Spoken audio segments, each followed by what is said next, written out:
Bueno, mi nombre es Juan Siris, soy médico anestesiólogo del Hospital Privado Universitario. Agradecerle a John por la invitación y a todos ustedes por haber venido. Lo que yo voy a dar básicamente es lo que más me gusta, que es un poco hablar de las complicaciones pulmonares postoperatorias y cómo la ventilación mecánica está relacionada con eso, y hablar un poco de ventilación protectiva, pero en el campo de la ventilación unipulmonar. Se habla mucho de lo que es ventilación mecánica protectiva, pero poco sabemos de cómo tenemos que ventilar un pulmón cuando estamos en cirugía torácica. Y lo que voy a tratar de dar es esto,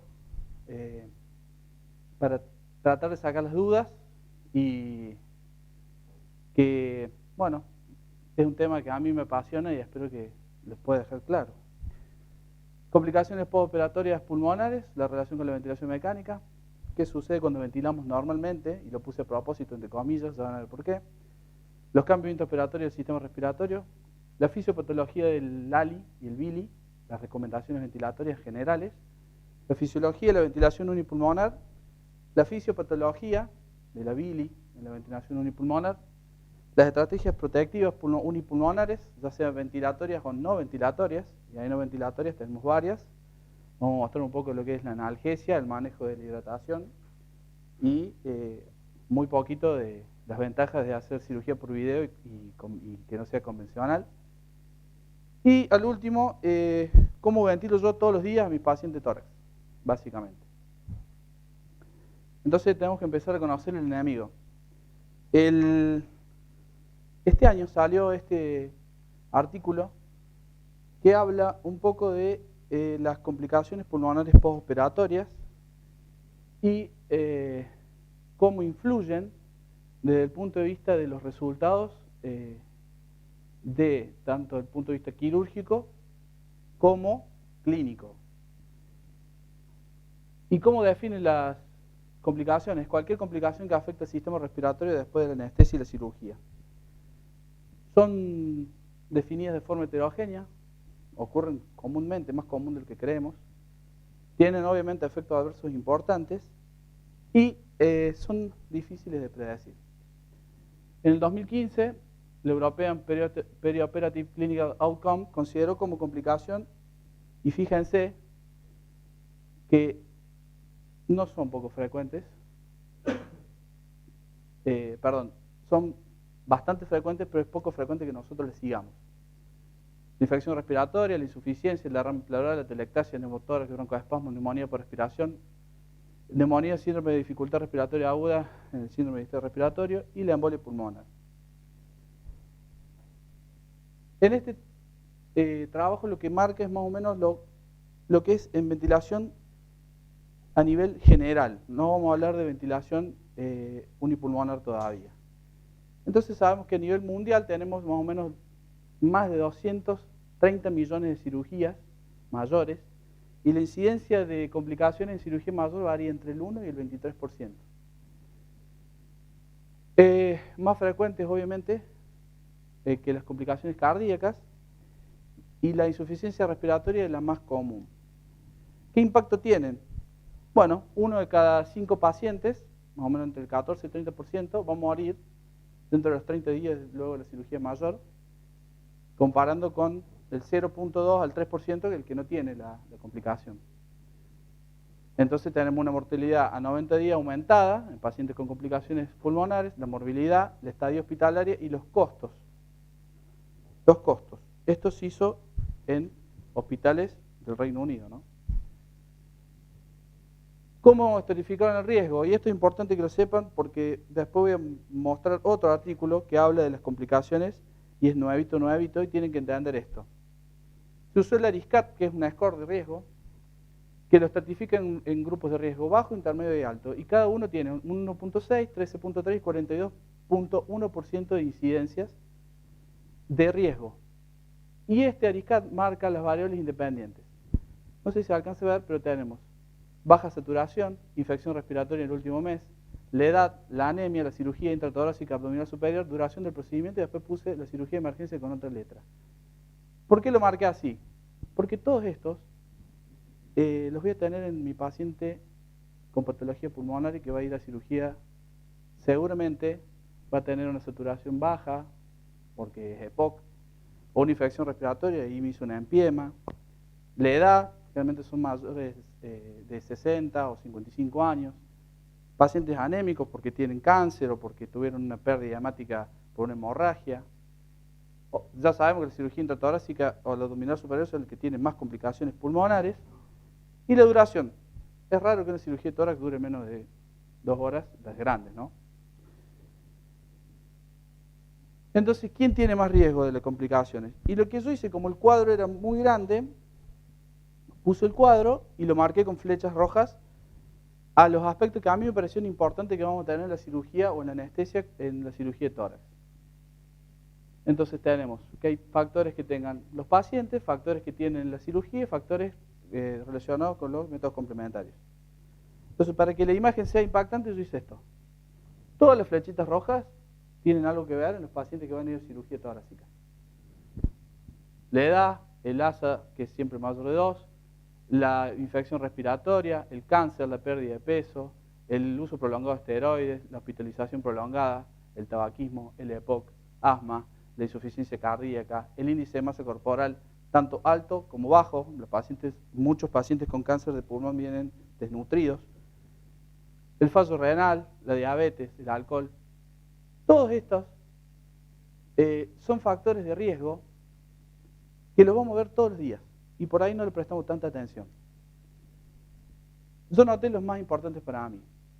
Este estudio vio que en anestesia general que duraba más de 2 horas se asociaba independientemente con el desarrollo de complicaciones pulmonares, con un odds ratio de 4.9 versus 9.7 entre 2 y 3 horas. Después marcó que las estrategias ventilatorias e intraoperatorias es lo que ya conocemos todos. El volumen corriente bajo es protector, el nivel ideal de PIT todavía es controvertido, el compromiso hemodinámico que tenemos con los altos niveles de PIP, y la PIP es más eficaz para optimizar la función pulmonar cuando se realiza luego de una maniobra de reclutamiento alveolar. ¿Qué dice el volumen corriente bajo?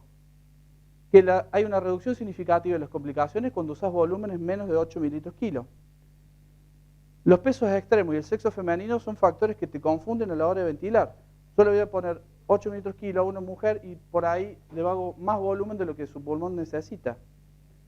Igual a los obesos. Yo a un obeso que pesa 150 kilos, si le pongo 10 mililitros kilo, estoy metiendo un montón de volumen para un pulmón que no es de 150 kilos.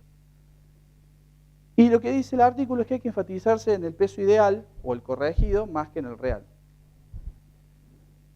Evidencia de PIP de moderada a alta, la reducción es con niveles bajos de volumen corriente y PIP moderados. Hay algunas evidencias que dicen que el PIP puede ser perjudicial y la analgesia, que es importante en este punto porque no habla de analgesia ni epidural, dice analgesia, reduce riesgo, especialmente beneficioso para pacientes con EPOC grave, y acá habla del epidural, que ya vamos a ver más adelante, mejora la función respiratoria, reduce las tasas de neumonía, ventilación y reintubación.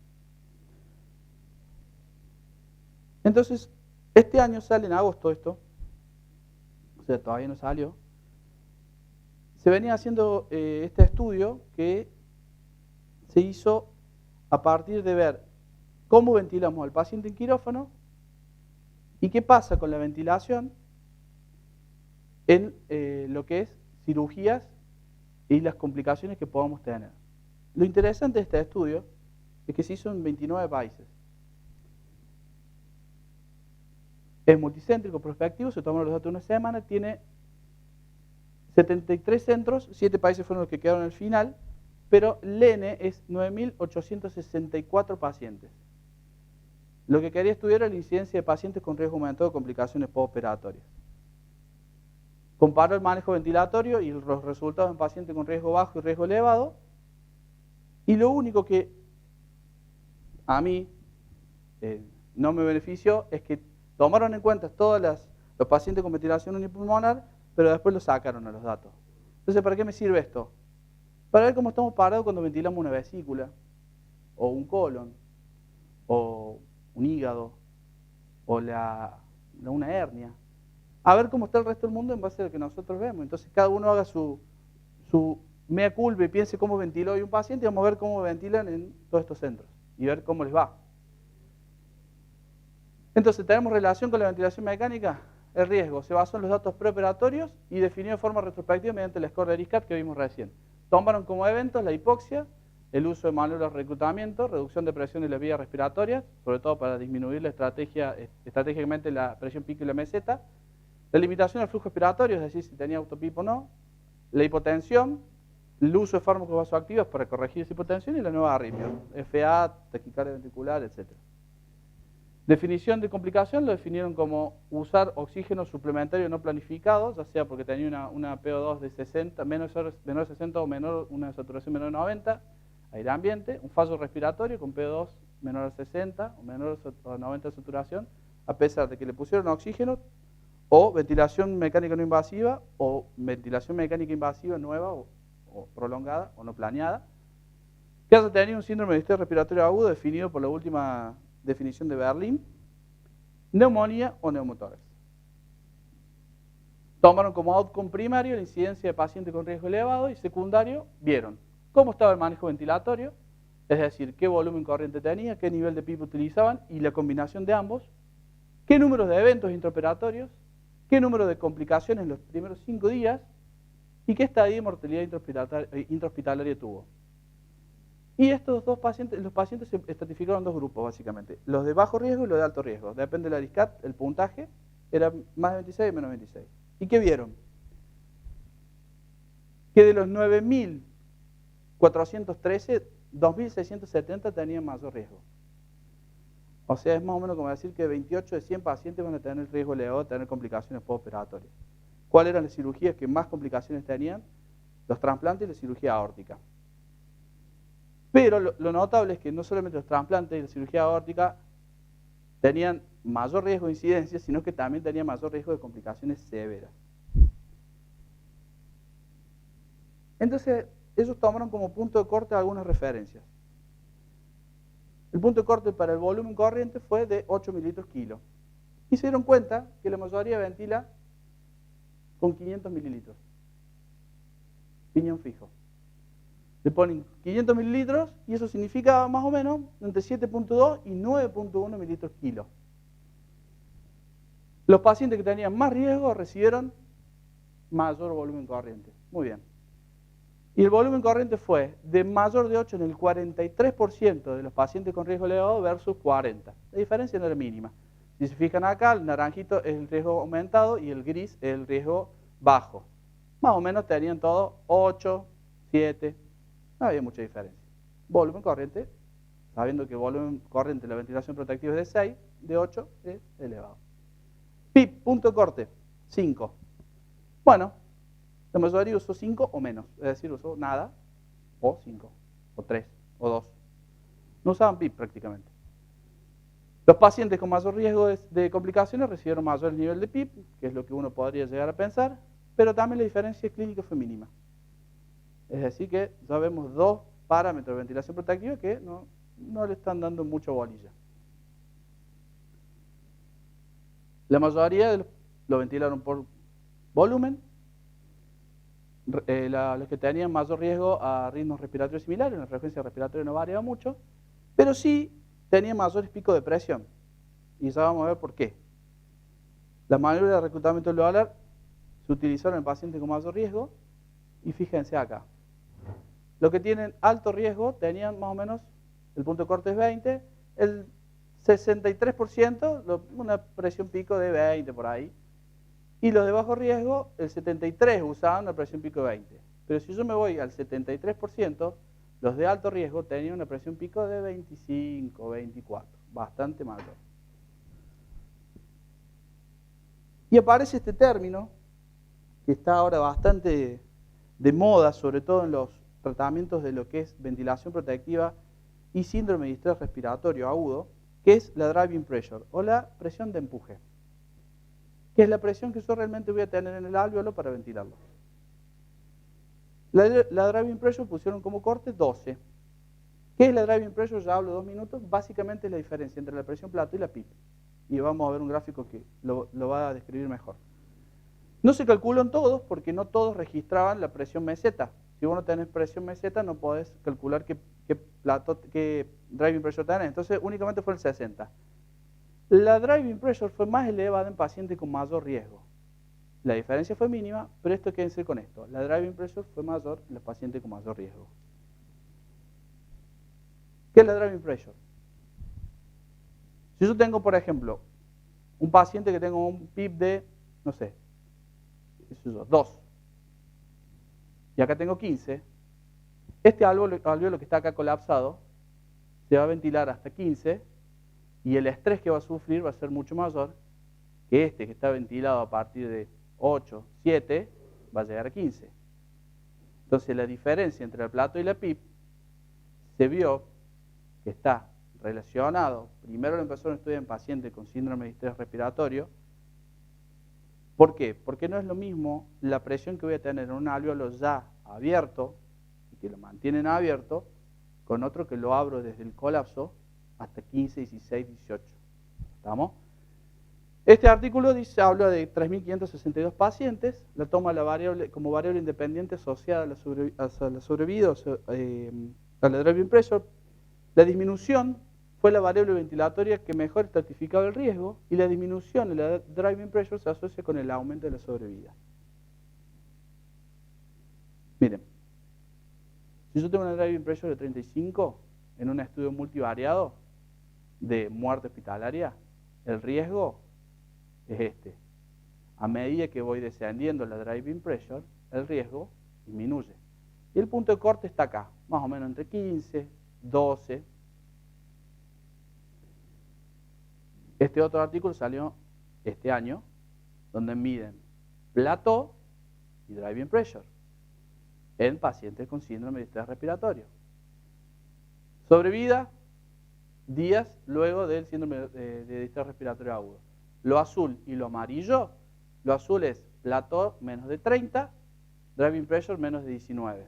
Miren cómo tengo mucho mayor sobrevida que cuando tengo plató mayor de 30 y driving pressure menor de 19.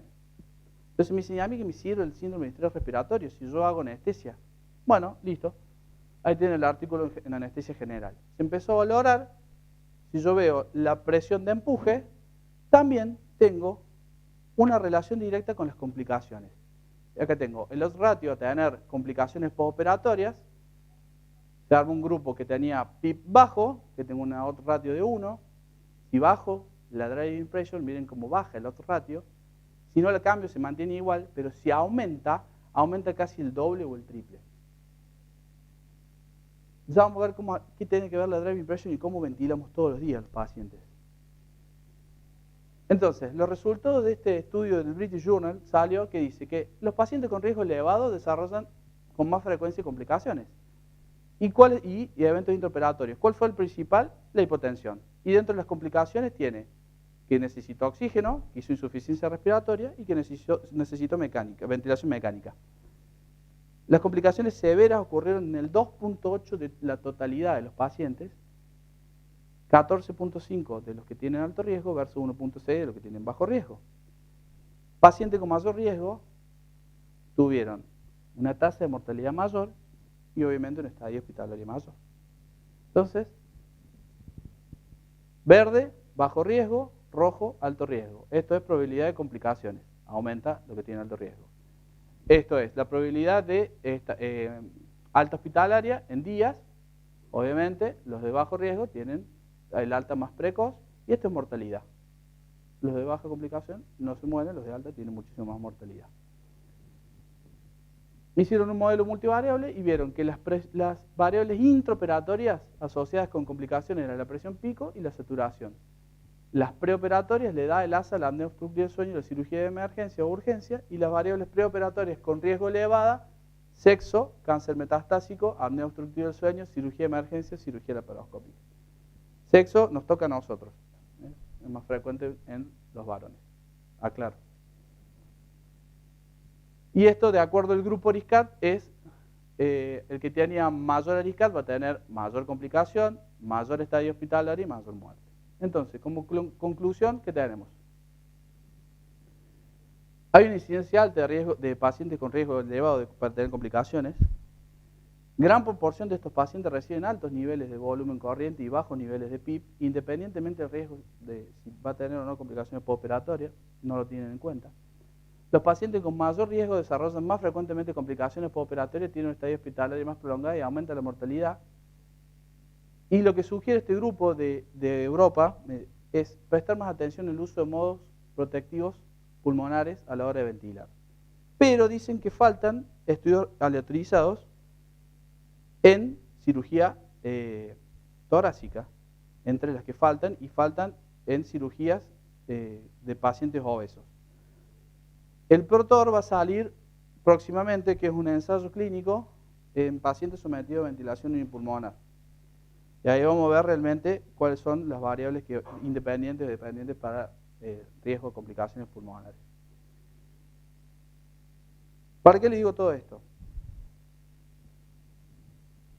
¿Alguien sabe más o menos cómo ventilamos todos los días? ¿Y cuáles son los problemas que tenemos? O no problemas, sino los problemas que tiene el alveolo, no nosotros. Generalmente todos lo sabemos, lo que pasa es que nos lo olvidamos. Es así. En respiración espontánea lo que pasa es bastante simple. Tenemos una contracción diafragmática.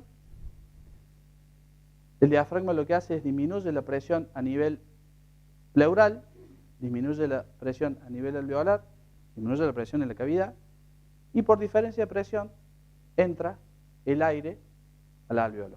Es decir, se contrae el diafragma, baja la presión, se abre el alveolo, entra el aire. Simple. Ahora yo lo acuesto a ese paciente en ventilación espontánea y hay que tener en cuenta que el diafragma tiene la mayoría de su anclaje en la parte posterior, en la parte de la columna. O sea, para decirlo más simple, tiene mayor masa muscular en esta parte que en esta parte. Entonces, si yo lo acuesto, la mejor contracción diafragmática la va a tener en esta parte. Entonces, el aire se va a dirigir en el paciente en decúbito supino en ventilación espontánea por la contracción diafragmática a la parte dorsal del pulmón. Ahora, eso es ventilación espontánea, un pulmón normal. ¿Qué pasa cuando lo duermo? Tenemos una depresión del impulso respiratorio central, apnea y la reducción del volumen de minuto respiratorio. ¿Qué lleva a esto? La disminución de la capacidad residual funcional por 3 factores. Cambio de la pared torácica, cambio en la forma y la posición diafragmática y aumento del volumen sanguíneo. Los cambios de la pared torácica los hacemos todos. Pérdida del tono muscular, reducción de la retracción elástica y los diámetros internos de la caja torácica, disminuye entre 200 y 300 mililitros de volumen pulmonar, aumenta la curvatura del borde anterior de los cuerpos vertebrales, disminuye el diámetro anteroposterior y empieza a jugar un papel fundamental el peso mediastinal. El diafragma, hay 2 teorías que ya las vemos, desplazamiento cefálico con presión de los órganos intraabdominales y la otra teoría que dice que no es el desplazamiento sino el cambio en la forma diafragmática. Y el aumento del volumen sanguíneo por una distribución de la sangre desde la periferia podría reducir teóricamente más y la presión hidrostática de la columna líquida porque el paciente está acostado. Básicamente lo que pasa es disminución de los diámetros anteroposteriores, compresión abdominal. Y acá tengo lo del diafragma. Hay 2 teorías. Una me dice que la compresión es el movimiento cefálico. Y en teoría acá tenemos todo lo que es el contenido abdominal sobre un diafragma relajado. Y la otra es que el diafragma cambia de forma.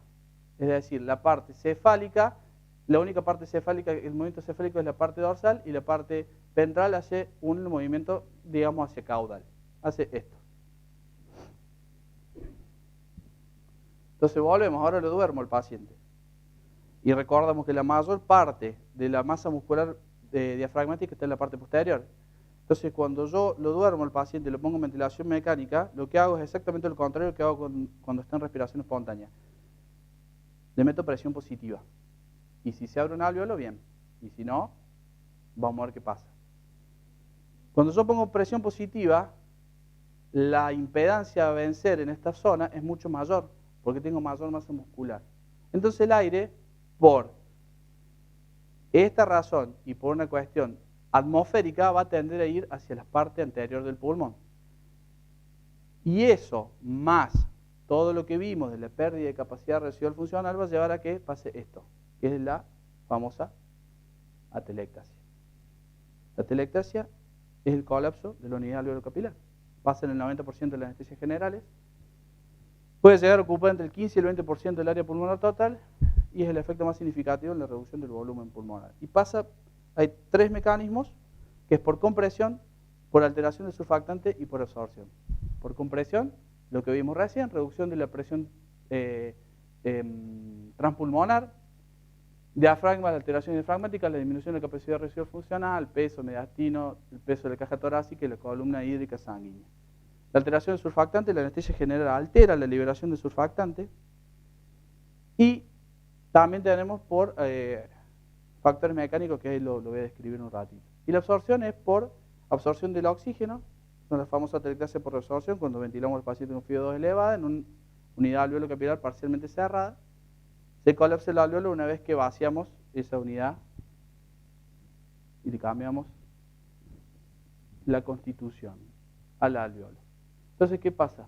Disminución de la compliance, deterioro de la oxigenación, aumenta la resistencia vascular pulmonar y comienza a sonar la palabra injuria pulmonar.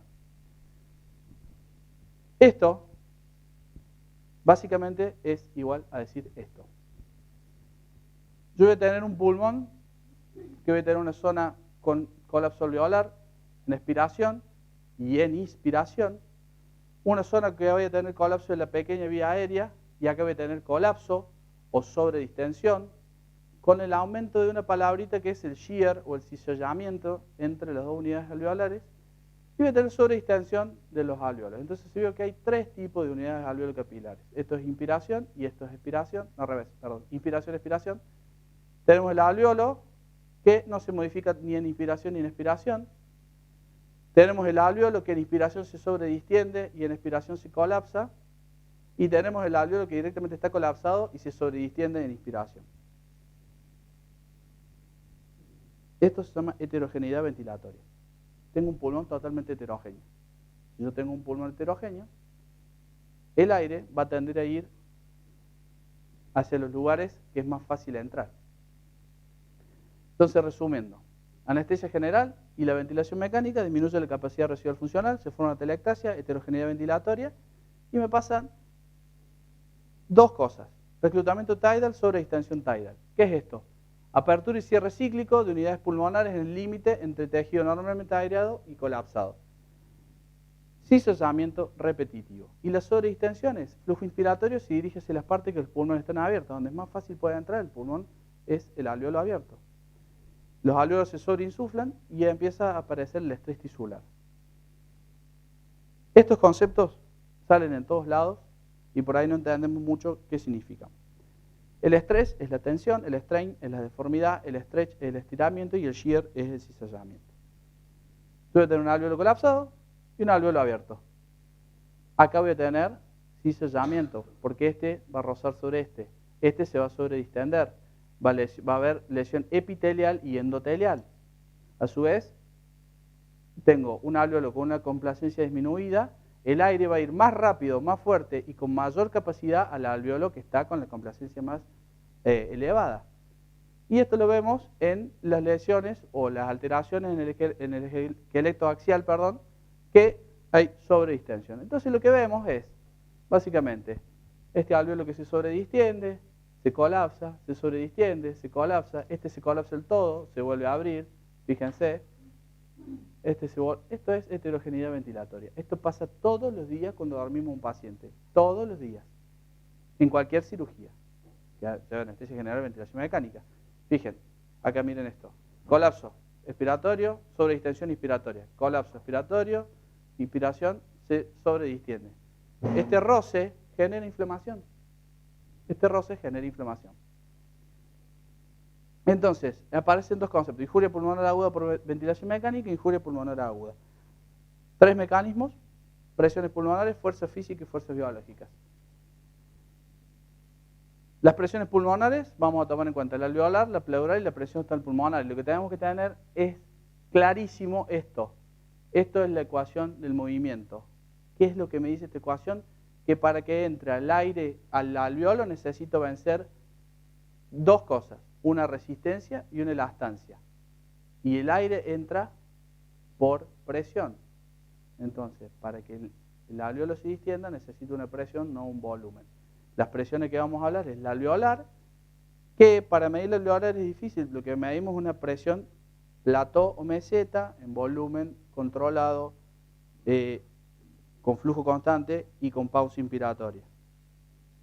La pleural, más difícil de medirla porque necesita un catéter esofágico. Entonces ahí podría medir la presión transalveolar o transpulmonar, que es la que me marca realmente cómo está inflado el alveolo cuando no hay flujo. Esta es la ecuación llevada al gráfico. Para tener un volumen alveolar necesito vencer una resistencia y una elastancia. Y por eso necesito presión para que se genere un flujo. Bueno, ¿qué es la presión transpulmonar? Es la diferencia entre la presión pleural menos la presión alveolar. Y ahí es donde nos empezamos a hacer lío todos. Entonces puse un ejemplo. Un paciente respirando espontáneamente tiene una presión pleural de menos 8 y la presión alveolar de 0. Entonces, 0 menos 8 tiene una presión alveolar transpulmonar de 8. El alveolo está abierto porque tiene 8 de presión transpulmonar. Ahora lo ventilo y la presión pleural tengo de 2, pero la alveolar le metí 9. 9 menos 2, 8. La presión transpulmonar es de 8, por eso está abierto el pulmón. Ahora tengo el trompetista. El trompetista tiene una presión transpulmonar. La alveolar es de, cuando está tocando la nota más aguda, 150 y la pleural es de 140. La presión transpulmonar, 150 menos 140 es de 10. Vamos al paciente que tiene un derrame pleural y está durísimo ventilar. La presión alveolar es de 30 y la presión pleural es de 25. Entonces la transpulmonar es de 5. No está tan alto. El problema es este. El que está con BNI, distresado, pulmón duro, pleura dura y tiene alternancia ventilatoria.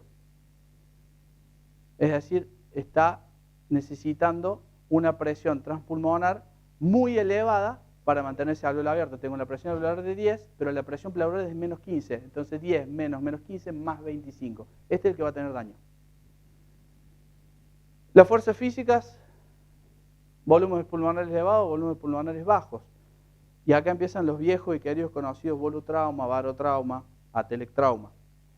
Volúmenes pulmonares elevados, sobredistensión, ruptura alveolar, pérdida aérea, permeabilidad alveolo capilar aumentada. Se produce el barotrauma. El barotrauma es un término más bien grosero. Para que haya barotrauma tiene que haber neumotórax, neumomediastino y enfisema subcutáneo. En realidad el problema que tenemos es una sobredistensión por volumen. Entonces después apareció el término volutrauma. Y volúmenes pulmonares bajos es la apertura cíclica, se cierra, se abre, se cierra, se abre. Eso altera el surfactante, da hipoxia regional, aumenta la heterogeneidad pulmonar y es el famoso término atelectrauma. Todos estos tienen en común que hay edema alveolar y edema capilar. Bueno, para que no sea tan aburrido, miren, una ratita que la ventilaron con una pico de 45 durante 40 minutos. Esta es la membrana alveolo capilar normal y esto después de ventilarla. Ese es el mismo pulmón. Este es el pulmón normal.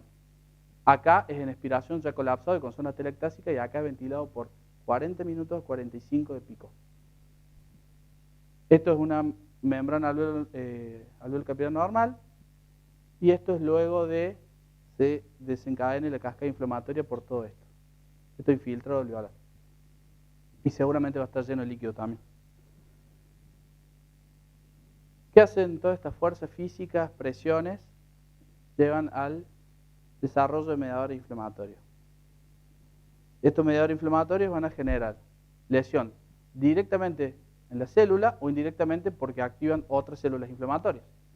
Aparte va a haber translocación de mediadores inflamatorios, bacterias, lipopolisacáridos de los espacios aéreos de circulación sistémica. Recuerden que el corazón y el pulmón son los dos únicos órganos que tienen el pasaje del total del gasto cardíaco. Por eso son hegemónicos.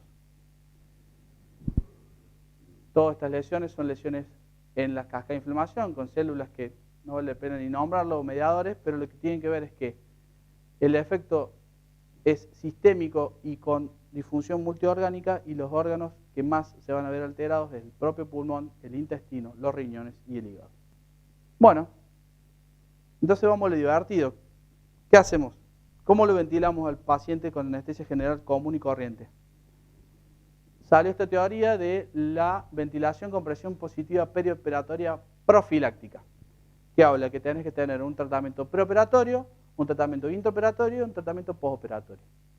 El preoperatorio aparece en la preoxigenación, que habría que usar ¿qué? Presión soporte más PIP o CPAP.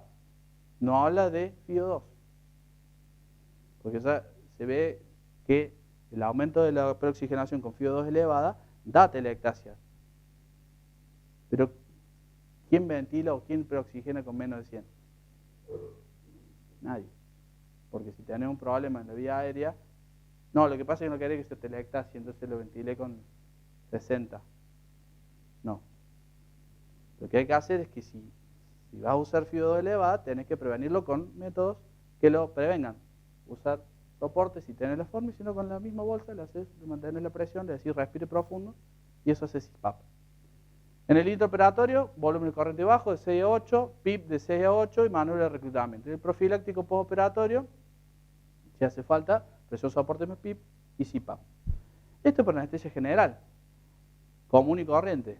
¿Qué pasa cuando tenés un paciente de alto riesgo? Bueno, acá tendrías que entrenarlo muscularmente con un kinesiólogo, CPAP durante la inducción, reversión de la telectasia post-inducción con manual de reclutamiento, PIP eficiente y FiO2 baja, repetir la maniobra si disminuye la oxigenación en la compresión pulmonar, la extubación usando la FiO2 más baja que se pueda y CPAP o presión soporte si lo tienen, utilizar CPAP y FiO2 baja inmediatamente luego de la extubación, y lo que hay que hacer en sala de recuperación, si se puede, es que el paciente tosa, no esté quieto para mover las secreciones, que se mueva lo más rápido posible, y eso es fundamental, tener una buena analgesia.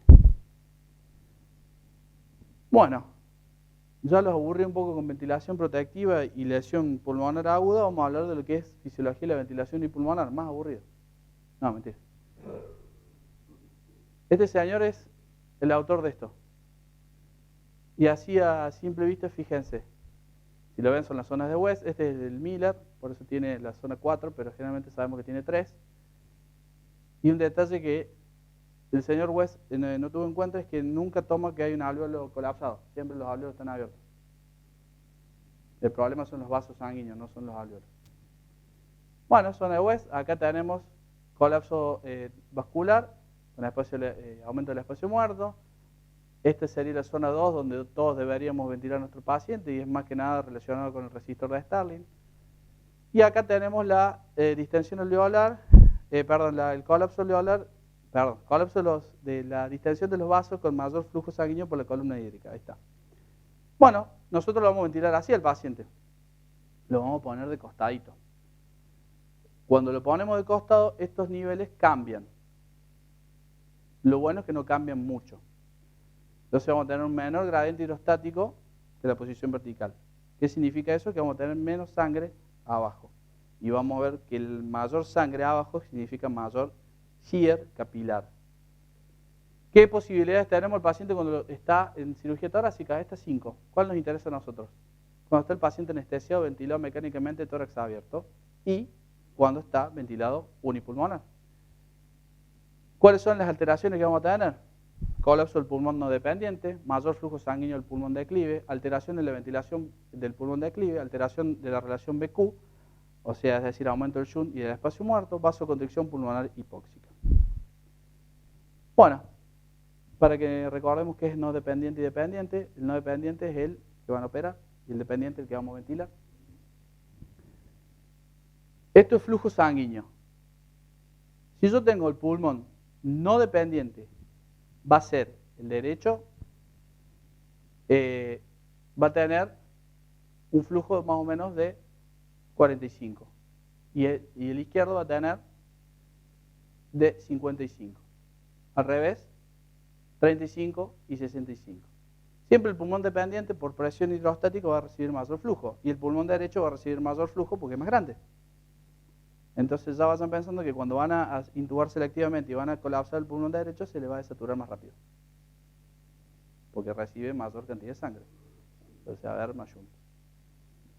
Esto cuando está despierto el paciente en decúbito lateral, el pulmón de arriba se va a ventilar poco. Y el pulmón de abajo se va a ventilar más. ¿Por qué? Por la relación diafragmática que dijimos. Este va a tener mejor contracción que este. Ahora lo dormimos y los dos pulmones van a disminuir su volumen por todo lo que acabamos de ver. Pero el pulmón no dependiente va a descender más la curva, se va a hacer más ventilable, va a mejorar la ventilación y va a disminuir la perfusión. El pulmón dependiente va a ser menos complaciente porque disminuye más la capacidad residual funcional, empeora la ventilación y va a tener más sangre. Ahora le abrimos el pecho. ¿Qué pasa? El pulmón no dependiente va a aumentar la compliance, disminuye la resistencia, aumenta la ventilación, la posición diafragmática la facilita. ¿Por qué es esto? Porque abrimos la pleura. Al abrir la pleura, el pulmón se expande más. Todavía lo estoy ventilando los dos, ¿no? Y eso es un fenómeno que lo vemos cuando ventilamos al paciente. Vamos a ver que empieza a aumentar la eliminación de CO2. Eso es porque disminuye la resistencia y al disminuir la resistencia el flujo sanguíneo en un momento se va a ir más hacia arriba. Y eso va a generar que genere más eliminación de CO2. No lo vemos como, mirá, el pulmón no dependiente es el que está... No, lo vemos en el camnoro. El pulmón dependiente aumenta la compliance, disminución de la resistencia. Esto vamos a tener que la ventilación mecánica y los relajantes neuromusculares van a deteriorar más la relación BQ. Y cuando lo ventilo bipulmonar tórax abierto, pasan todas estas cosas. Hay alteración, pulmón dependiente, mayor ventilación, menor perfusión, espacio muerto, relación BQ mayor a 1, pulmón dependiente, menor ventilación, mayor perfusión, relación BQ menor a 1, hay shunt, hay distribución de flujo gravitacional y las causas son las mismas de siempre. Disminución de la capacidad residual funcional, compresión mediastinal del pulmón dependiente, desplazamiento cefálico del contenido abdominal, posiciones quirúrgicas subóptimas, porque le ponen el rollito para operar, atelectasia por reabsorción, por elevada FiO2 y incremento del gradiente alveolo arterial de oxígeno. Bueno, ahora le abro la pleura y lo ventilo al pulmón que tengo que ventilar y dejo abierto el pulmón que van a operar. Se colapsa el pulmón no dependiente, no recibe ventilación, aumenta la perfusión de ese pulmón y empieza a actuar uno de los reflejos más antiguos que tenemos nosotros y primordiales, que es la vasoconstricción pulmonar hipóxica. La tenemos desde el periodo fetal. Es lo que mantiene los pulmones, cuando está en el pulmón colapsado, redirigir el flujo de sangre y evitar el paso pulmonar cuando estamos en el útero de nuestra madre. Entonces acá empieza a aumentar el flujo más al pulmón dependiente.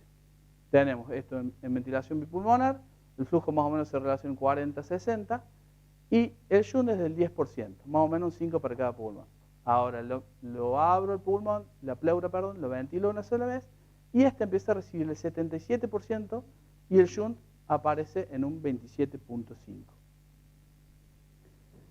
Pues bien, si tenemos el reflejo que funciona y no le hicimos nada que lo inhiba, la vasoconstricción pulmonar hipóxica va a disminuir el 50% del flujo sanguíneo pulmonar del no dependiente.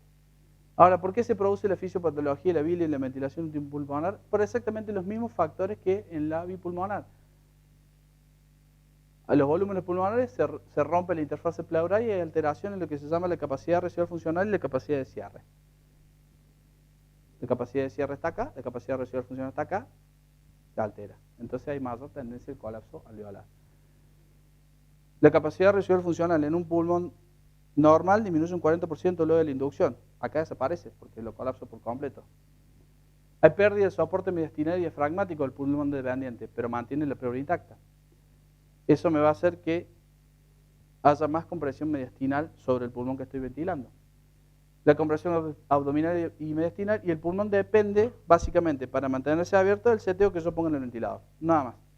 No hay otra cosa. La mecánica, el estrés, el strain, la heterogeneidad y la sobredistensión. Y la vasoconstricción pulmonar hipóxica, que aparece el efecto que lo vemos mucho en cirugía cardiovascular, que es la isquemia-reperfusión. Y el pulmón tiene isquemia-reperfusión permanentemente. Lo ponemos en isquemia-reperfusión cuando lo ventilamos unipulmonar, cuando clampean los vasos, cuando le sueltan los vasos, cuando clampean la pulmonar, desclampean la pulmonar, cuando hay colapso, cuando aprietan. Eso es daño capilar, alveolar. Lo vemos permanentemente. Hay aumento del shear capilar por el aumento del volumen sanguíneo y hay disminución del flujo del pulmón no dependiente. Miren, Esto es un chanchito con un BT de 5 y un BT de 10. Está ventilado el pulmón de acá abajo, este está colapsado. El área que está con aire se ve negro y el área que está con la atelectásica se ve blanca. Esto es poco aireado, o sea, atelectasiado pero menos, y esto es normal. Fíjense, esto es expiración. Miren el colapso que tiene en expiración con 5 BT y en inspiración el oxígeno se ventila mejor. Y lo que hay que marcar acá es que no hay tanto desplazamiento hacia el mediastino contralateral. Miren con 10. Está igual.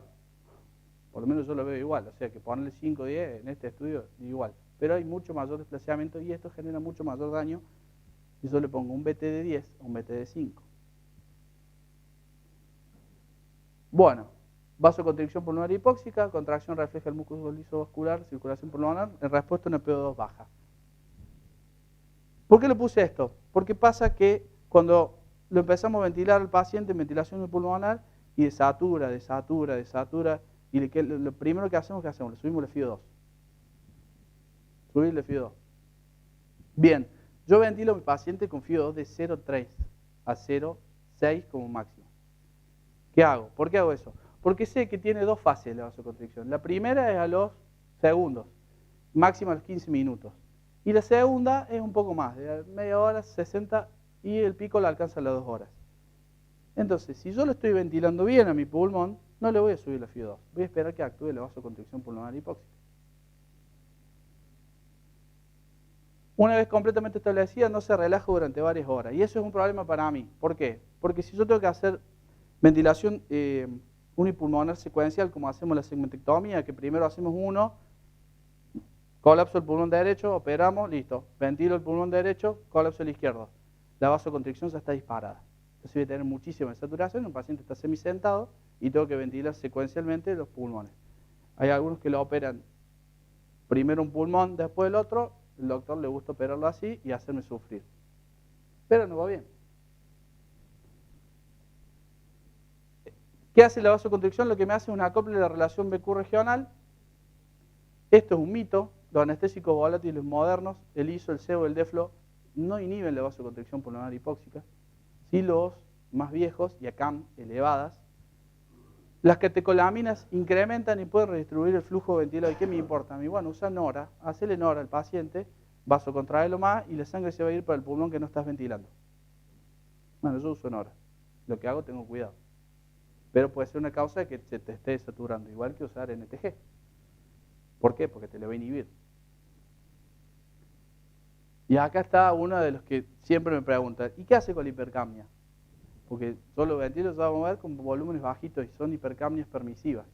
Bueno, la alcalosis inhibe la vasoconstricción pulmonar hipóxica. O sea, si lo tengo con hipocapnia,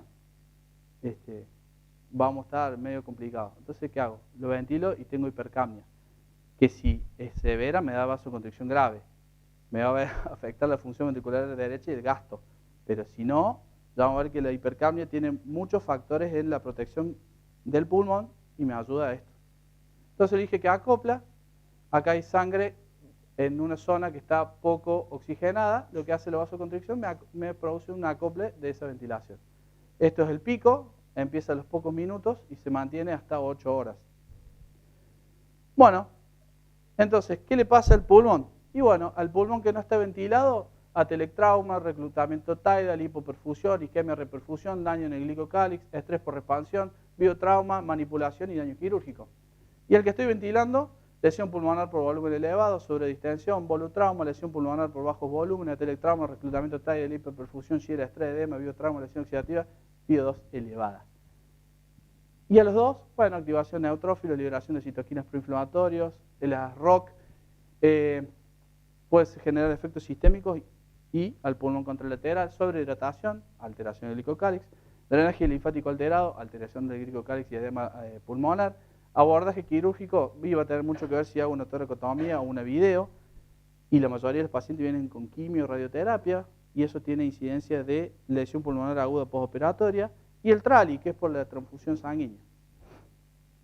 Bueno, atelectasia en un pulmón colapsado, sobredistensión y ruptura de los tabiques alveolares, microhemorragia, infiltración y atelectasia por completo. Esto se llama diselectasia y acá hay una parte normalmente aireada. ¿Qué es esto del glicocálix? Todos sabemos todo lo que es el glicocálix, no lo voy a explicar. Esto es post-lesión de injuria a reperfusión. Y acá tenemos en naranja el pulmón ventilado y en azul el pulmón colapsado. Miren, todos estos son edema alveolar, edema intersticial, microhemorragia, infiltración. Lo hacemos de goma al que ventilamos. Y el cirujano hace de goma al que opera. Entonces, bueno, tenemos que tener cuidado. Y para tener cuidado tenemos que hacer esto. Primero de la ventilación, antes que nada, deberíamos reclutarlo. Es lo que dicen varios artículos de reclutamiento en el pulmón, en la cirugía, en anestesia y cirugía torácica. ¿Cuál es el problema? Yo no lo recluto con ventilación bipulmonar, porque si yo lo recluto, el pulmón me va a quedar expandido. Y la mayoría de cirugías la hacemos por video. Y pasan dos cosas por video. Uno, que la toracotomía te permite que el neumotórax que hagas es más grande, entra más aire y se colapsa más rápido el pulmón. En el video no, pones 2 trócares, 3 trócares y tarda más en colapsarse. Y si encima lo recluté, la sobredistensión alveolar genera liberación de surfactante. El pulmón te queda hermoso, pero él no puede operar. Entonces yo no lo recluto en ventilación bipulmonar. La otra es a usar broncodilatadores. Al pulmón no ventilado le podemos hacer CPAP y tratar de reexpandirlo con la FiO2 más baja posible. Yo uso un respirador de intensivo, hago TIVA y hago un respirador de terapia. Entonces me queda la máquina de anestesia, entonces uso la máquina de anestesia con aire para reexpandir el pulmón. Lo reexpando con aire, no con FiO2. ¿Para qué? Para no generar estrés oxidativo, toda la cascada inflamatoria que genera el oxígeno. El CPAP, la bolsita que viene, le ponemos el pulmón no dependiente, lo podés poner de manera preventiva, no lo uso, en VATS molesta por video, en toracotomía lo puedes usar, con 2 centímetros de agua es preventivo, lo uso ya cuando está en una hipoxemia grave o severa y no revierte, es una de mis armas para tratar de que no colapse tanto el pulmón. Y al pulmón ventilado le hago ventilación protectiva unipulmonar. Uso volúmenes bajos, uso el peso corregido, titulo la PIP, uso la FiO2 más baja posible, me doy el lujo de bancarme la hipercapnia permisiva y trato de evitar el auto-PIP porque le calculo la constante de tiempo al pulmón que estoy ventilando. Uso maniobra de reclutamiento alveolar y ahora estoy cuidando la driving pressure. Yo me adapto, al pulmón que tengo. No el pulmón del paciente se adapta a mí. Cada paciente es distinto. Entonces, si yo pongo un seteo ventilatorio fijo, vamos a tener problemas. Es como agarrar una jeringa de propofol y hacerle a todos 20 mililitros así, rum. Al viejito de 70 años le va a hacer muy mal y al chico deportista de 15, 16 años no le va a hacer nada. Eso se llama titular, adaptarse a lo que uno tiene. Todos los pacientes son diferentes. Después, la reexpansión con la FiO2 menor posible y ventilación protectiva bipulmonar. Bueno, ¿hay evidencia? Sí, hay evidencia. Hay evidencia que yo uso ventilación controlada, no uso por presión porque la presión la uso para reclutar. No hay diferencia entre presión por ventilación controlada por presión o volumen. Sí hay en ventilación protectiva y ventilación convencional y ventilación pulmonar. Sí hay diferencia entre que la ventilación protectiva y la ventilación convencional me acorta el estadio hospitalario. Sí hay diferencia entre la PCB y BC en lo que es la plató y la presión de la vía aérea. Acá es un truco, porque la presión, obviamente, nosotros vamos a limitar la presión. Es la variable que controlamos. Cuando ventilas por volumen, no la controlamos. Y la presión protectiva, vamos a tener menor presión. Y, bueno, la presión arterial, pero básicamente este estudio salió este año. Lo que quería mostrarles de esto es que en este estudio empiezan a nombrar a la driving pressure como un una variable que disminuye la morbilidad, y lo que hace la conclusión es que el volumen bajo per se, sin un PIB suficiente, no ha demostrado ser beneficioso. Gran proporción de los pacientes reciben altos volúmenes durante la ventilación pulmonar y está relacionado inversamente a la incidencia de complicaciones, y sin el adecuado nivel de PIB, el volumen bajo no sirve. Miren, otro ratio, esto tengo el volumen corriente, más o menos volumen corriente de 6, tenemos unos ratios de -1, miren cómo empieza cuando a disminuir, aumentan los ratios, y cuando aumenta, también aumentan los ratios. La driving pressure igual, el tidal, esto es para los outputs secundarios. Entonces, ¿yo qué hago? Ventilo protectivamente usando manual de reclutamiento como usen la que quieran. Yo uso la que sé que es la que me enseñaron, que es la de Tuchman. ¿Para qué?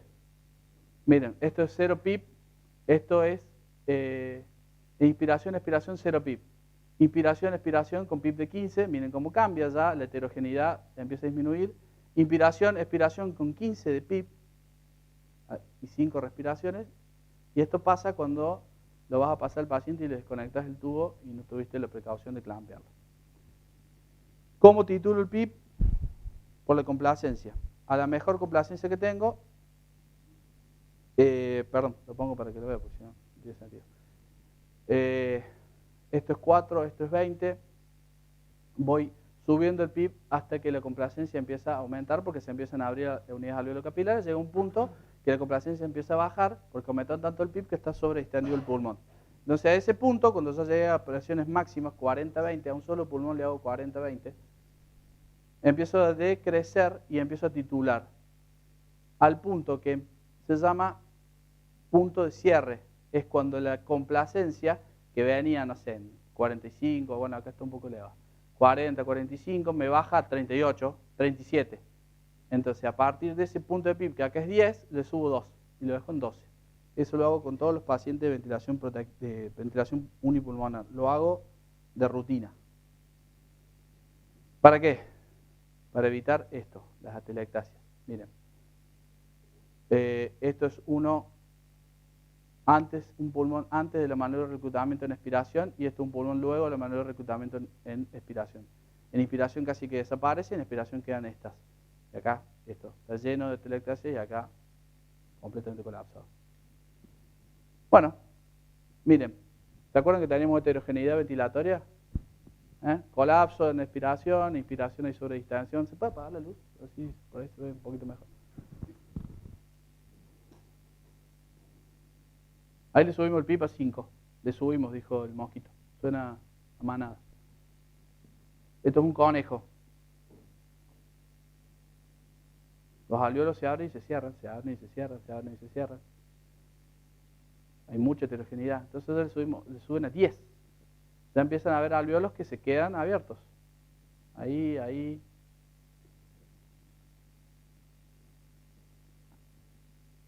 Esto lo que genera es muchos cambios hemodinámicos, no es gratis. Hay que hacerlo con cuidado, hay que hacerlo con fase de precondicionamiento, hay que tener una hora. Cambia, ¿no? Ya la visión se hace más prolijito.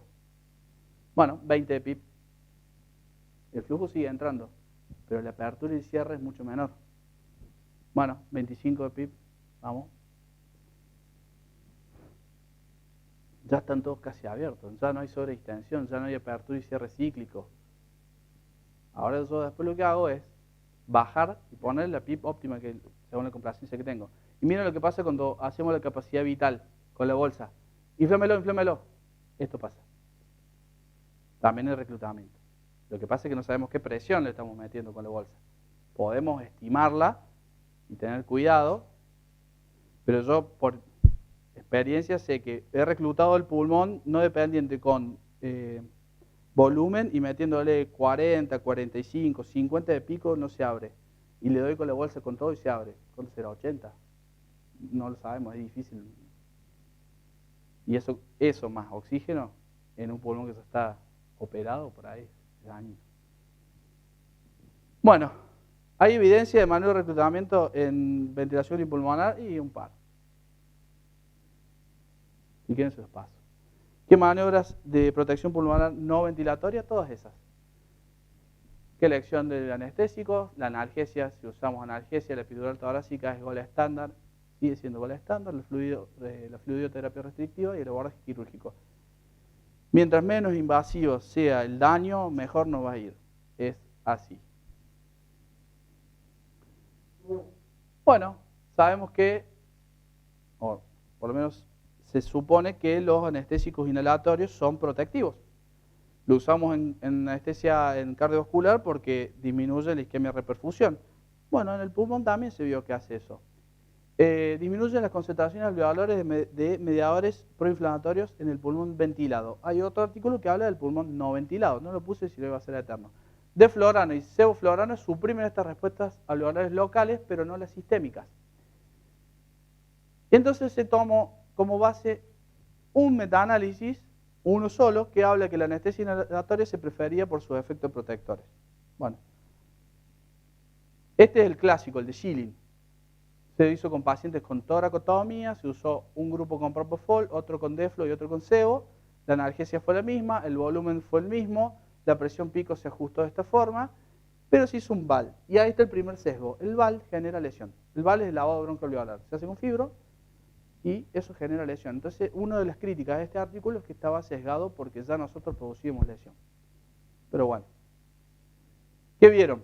VAL, factor de necrosis tumoral, interleuquina 1, interleuquina 6, interleuquina 8. El rojo es propofol. En el postoperatorio el propofol de interleuquina está aumentada. Esto es a nivel sérico, no hay aumento prácticamente. Únicamente la 6, pero la 6 es la que primero aumenta y es la que más precoz sale, la que se libera más precozmente. El VAL de la interleuquina 10, propofol no protege, las otras, sérica tampoco ninguna, ni la 12 ni la 10. Entonces en base a esto dijeron, bueno, hay que usar anestésicos inhalatorios para protección pulmonar. Muy bien, yo no tengo una mesa de anestesia que me permita hacer todas esas mediciones y encima mandarme un gas. Entonces yo lo protejo con todo lo demás y uso TIVA. Hasta que el año pasado salió este artículo que justifica lo que hago. Propo versus deflorane, y este es un aleatorizado controlado. O sea que el peso es mucho mayor desde el punto de vista de evidencia, ¿no? Bueno, se tomaron en cuenta la probabilidad de complicaciones y la probabilidad o el número de complicaciones tanto durante la hospitalización como a los 6 meses y vieron que no había diferencia entre usar propo o deflorane. Entonces ahí respiré y dije, no estoy haciendo las cosas tan mal. La tasa de complicaciones fue comparable, es decir, no reduce ni el propo ni el deflorane, ni uno ni otro reducen más las complicaciones a corto y a largo plazo. La analgesia postquirúrgica. Esto es un algoritmo que está en esta página, que está muy bueno y que lo que hace es tomar al paciente en 3 etapas, desde el punto de vista pre, intra y postoperatorio. De acuerdo a la cirugía que se le haga, es la invasión que vamos a tener. Yo no lo sigo así, pero tomo el concepto. ¿Por qué? Porque yo no le voy a poner una peritorácica o una segmentectomía que se va a ir mañana. Es más lo que yo voy a tardar en sacar el catéter que lo que va a darle el cirujano el alta. O no le voy a poner una peritorácica o una fractura costal, que la incisión va a ser de 5 centímetros, 10 centímetros, y es más el riesgo que yo corro poniendo una peri que haciendo todas estas cosas. La analgesia es fundamental para la recuperación, para que tenga buena kinesio respiratoria, y de por sí también da beneficios. Esto básicamente es lo que el armamento que contamos los anestesiólogos para darle analgesia al paciente. ¿Yo qué hago? Veo qué cirugía. Analgesia multimodal a todos. Dexa, Aines, paracetamol, dipirona, lo que tengo. Yo me gusta mucho dipirona, uso dipirona. Si hay paracetamol, uso paracetamol. Si le puedo dar Aines, le doy ketorolac. Pero esto a todos. ¿Con quién uso la peritorácica? Bueno, si es una tóraco o esternotomía.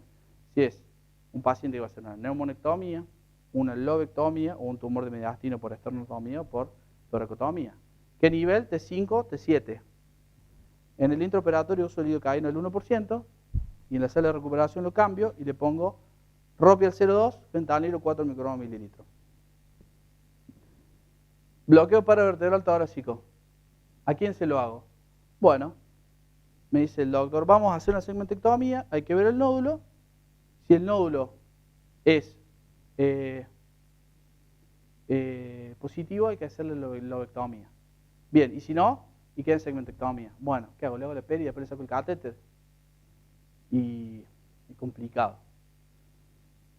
Le hago el paravertebral video asistido. De costado del paciente dormido, le hago el paravertebral. Y le dejo el catéter. Lo mismo anestésicos locales. ¿Dónde uso estos bloqueos nuevos que son los interfaciales de la pared torácica o el paravertebral con eco? Single shot. No tengo que dejar catéter, una fractura costal, le quiero hacer un paravertebral con eco, se lo hago con eco, o le hago un bloqueo nuevo que ya lo vamos a ver. Es decir, todos aquellos que impliquen pared torácica, que no se abra la pleura y que no justifique una peri. Segmentectomía, fracturas costales o esternón, inyección única sin catéter. Y uso este, no uso paravertebral con eco. Es fácil de hacer, es fácil de aprenderlo, pero me gusta este. Ya se los muestro. Y bloqueos intercostales, los cirujanos le pido que a todos le infiltren los portales antes de hacer la incisión y luego que terminen le hacen intercostales.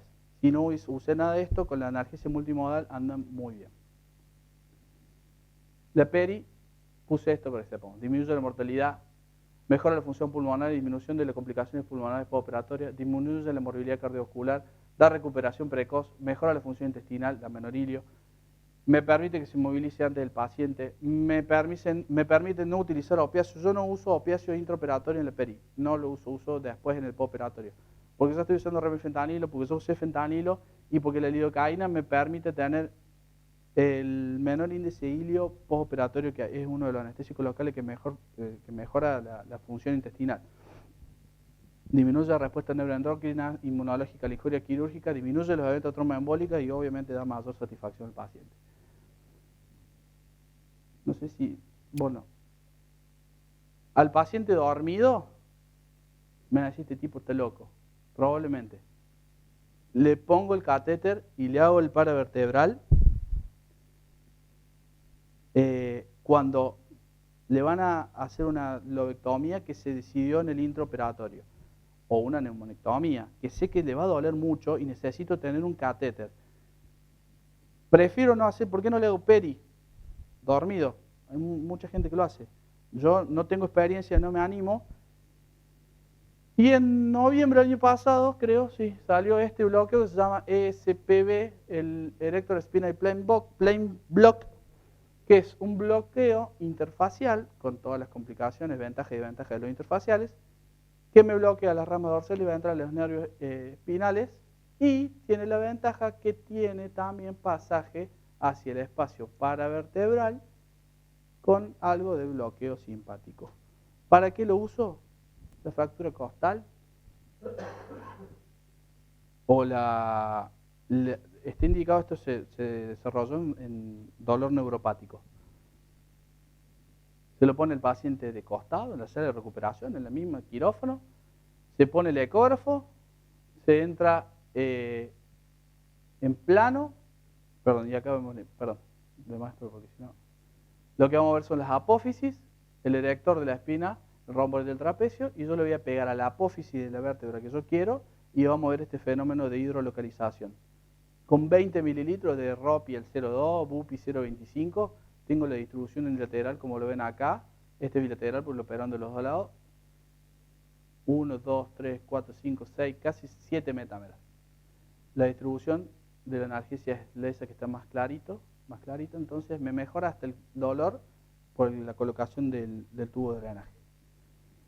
¿Cuál es el problema? Dura poco.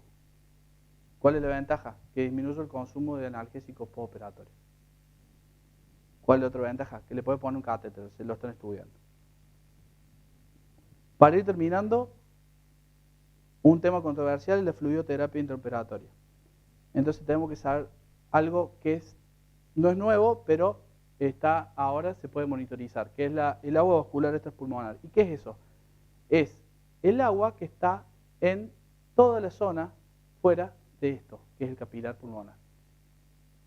Si recuerdan, la presión, el movimiento líquido en la membrana depende de la presión hidrostática, la oncótica, y básicamente, si nosotros aumentamos esto, disminuimos esto, vamos a tener pasaje de líquido, o aumenta la permeabilidad. Aumento de la presión hidrostática, sobrehidratación, pacientes que están emanciados, alteración del drenaje linfático, la cirugía, o el incremento de la permeabilidad alveolo capilar, la ventilación injuriosa. ¿Y cuál es nuestro objetivo en la hidratación? Estar acá, sin tener problemas porque esté hipovolémico o sin tener problemas porque esté hipervolémico. Baja presión, bajo gasto, arritmia, hipoperfusión, infección, alteraciones de los órganos, sobre todo el riñón, y al revés, edema pulmonar, alteraciones de órganos, ventilación mecánica prolongada y todo lo que sabemos. Esto es una curva de Frank Starling, esto es una curva de Mark Phillips, donde vemos, ¿qué cosa? Precarga y volumen sistólico.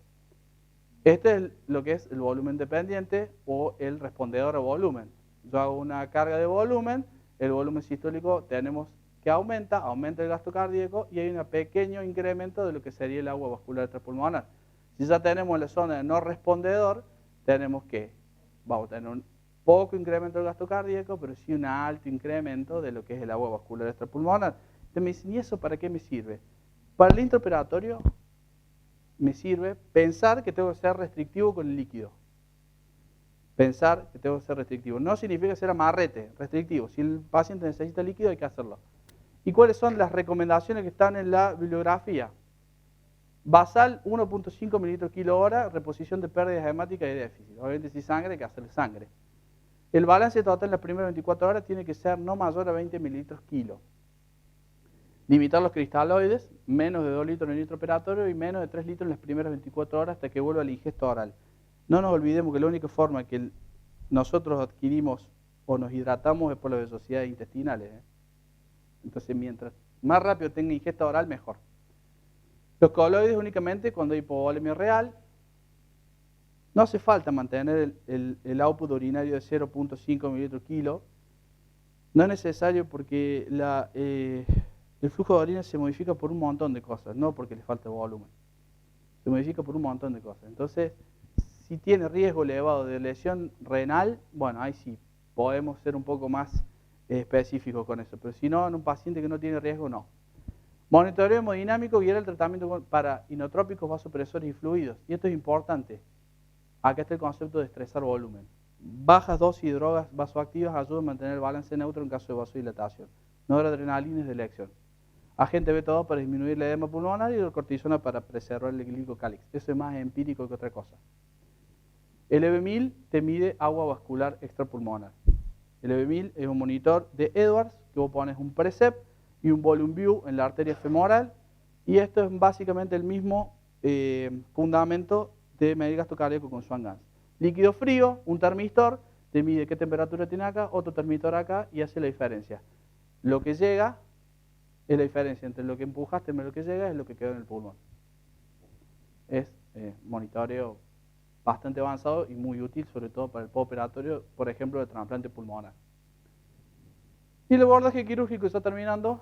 El VATS me va a dar menor morbilidad y menor estadía hospitalaria. Comparado con toracotomía, la lobectomía por VATS me asoció a menor incidencia de complicaciones totales, complicaciones cardiovasculares, atelectasia, menor ventilación mecánica y menor infección de la herida.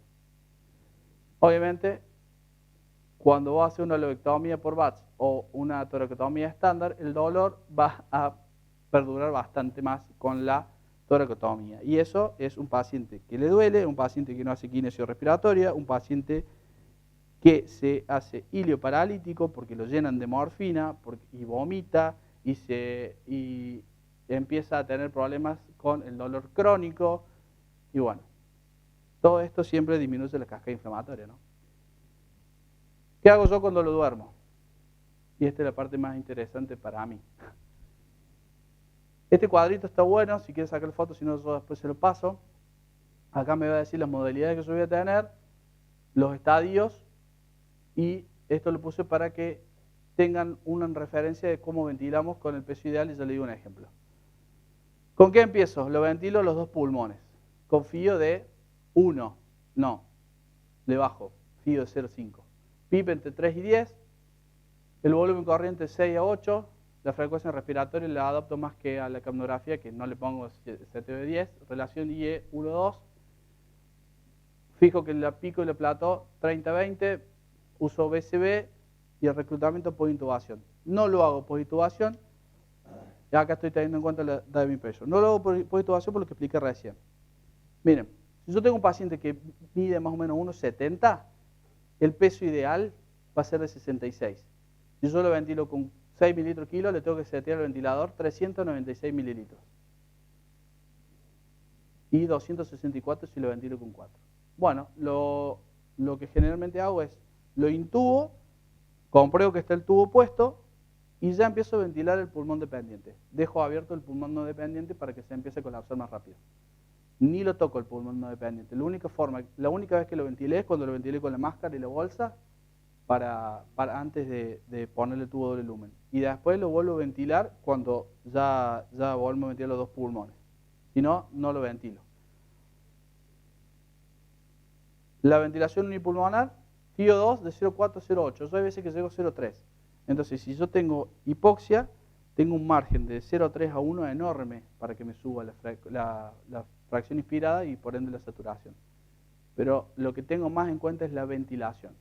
Yo lo duermo, lo conecto en el ventilador y lo primero que hago es lo recluto.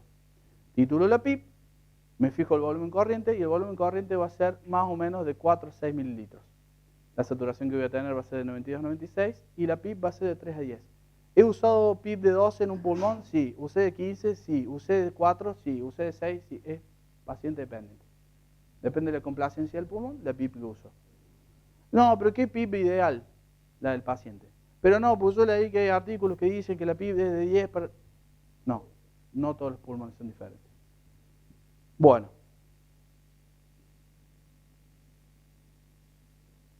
Lo respando con aire y después ventilación protectiva y pulmonar. Eso fue lo último. Si quieren hacer alguna pregunta. ¿Alguien que tenga alguna duda o quiera? Yo te quiero hacer una pregunta. Punto 1. ¿Qué valor le das al monitoreo hemodinámico no invasivo, a la sigla de IVP, con el tórax abierto, como guía para el crioterapia? Bueno, eso lo hablamos en Río Cuarto. Punto 2. En las lobectomías por VAP, ya hay una historia establecida y pone la que quiere cubrir. Sí. Bueno, te respondo primero segundo. A las lobectomías por VATS hacen una mini toracotomía muchas veces y yo no sé cómo puede terminar. Puede empezar por VATS y puede terminar por toracotomía. Si tiene la posibilidad, yo se lo hago a la peri, porque puede ser que no se le pueda poner catéter, es así, pero sería indicación de hacerle, sobre todo para el manejo intra y postoperatorio. Disminuir mucho el dolor crónico si llegas a hacer una toracotomía. Generalmente usan, ¿cómo es el separador? Y o no, el Alexis. Con el Alexis disminuís muchísimo el dolor postoperatorio y la incisión es muy cortita, muy chiquita, pero bueno, duele. Sí, le pongo peri, lidocaína y ropi más fenta. Y la primera pregunta, bueno, eso está en revisión. Hay artículos que hablan de usar la variación del volumen sistólico, la variación de la presión del pulso, como monitoreo para guiar la fluidoterapia en los pacientes con tórax abierto. Si ustedes recuerdan, para que eso funcione tiene que tener tórax cerrado, un determinado volumen corriente y una interacción cardiopulmonar pertinente. Cuando yo ventilo un solo pulmón, ese pulmón no me va a contribuir con esa interacción cardiopulmonar.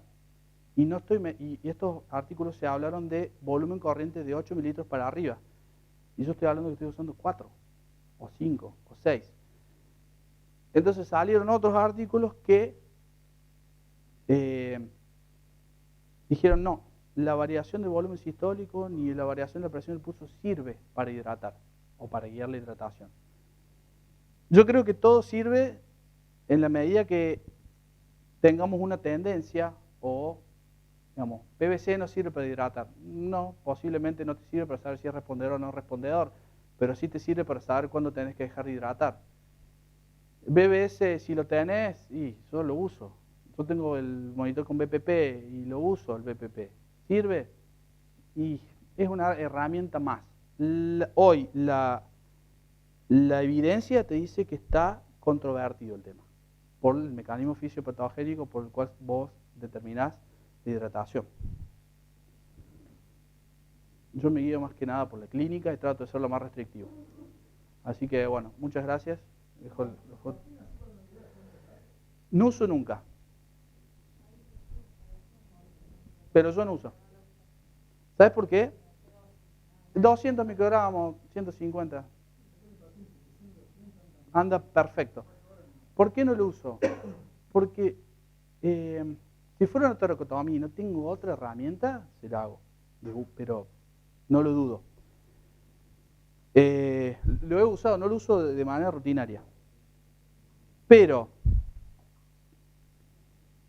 cuando es la invasión es mínima desde el punto de vista quirúrgico, le hago bloqueo intercostal, le bloqueo los portales y analgesia multimodal, el dolor es mínimo. Las segmentectomías se van al otro día y prácticamente no le dolió. Y lo que le dolió es el drenaje. Un solo drenaje usamos en el hospital y se lo dejan muy poco tiempo. Y lo que le duele es eso. Y logramos disminuir bastante. La peri, la estándar, están viendo tele en la pieza, no pasa nada. Cuando lo he tenido que usar, lo uso. ¿Cuál es el problema? Nosotros en el hospital está bastante entrenado el personal de enfermería con el tema de catéter peridural. Yo le mando el piso. Hace 3 años que hacemos, no sé, 45 lobectomías por año, 50, y en 3 años mandé una a terapia. No mandamos a terapia la lobectomía. Si tiene catéter, la mandamos al piso. Las segmentectomías se van en 24, 48. En el Ferreira igual. Por ahí la desventaja de usar morfina es el globo vesical. Si lo tenés, te va a prolongar el estadio hospitalario. ¿Es frecuente? Y más o menos. Las náuseas son frecuentes y más o menos, pero están. Yo no trato de usar la menor cantidad de opiáceos posible en el postoperatorio. Usamos dosis de fentanilo muy baja, epidurales, y tenemos muy poco riesgo. ¿Y por qué? Pues la lobectomía le sacamos la sonda el mismo día o al otro día. No están sondadas. Las segmentectomías no las sondamos. Fracturas costales no las sondamos. No le voy a hacer una raquia con morfina en fractura costal y ponerle sonda para evitar el globo vesical, es una locura. Entonces, con el ESP logramos disminuir muchísimo el dolor. Es un bloqueo que está en estudio, lo estoy aprendiendo, lo estamos viendo con los chicos. Necesitas ecógrafo, o sea, no tenés ecógrafo, y le bloquean los intercostales. No le quiero bloquear intercostales, lo que hacemos con ellos es le bloquear el paravertebral directamente desde adentro. Butterfly, paravertebral, BUPI 0.25, analgesia multimodal, y andan perfecto. Andan perfecto.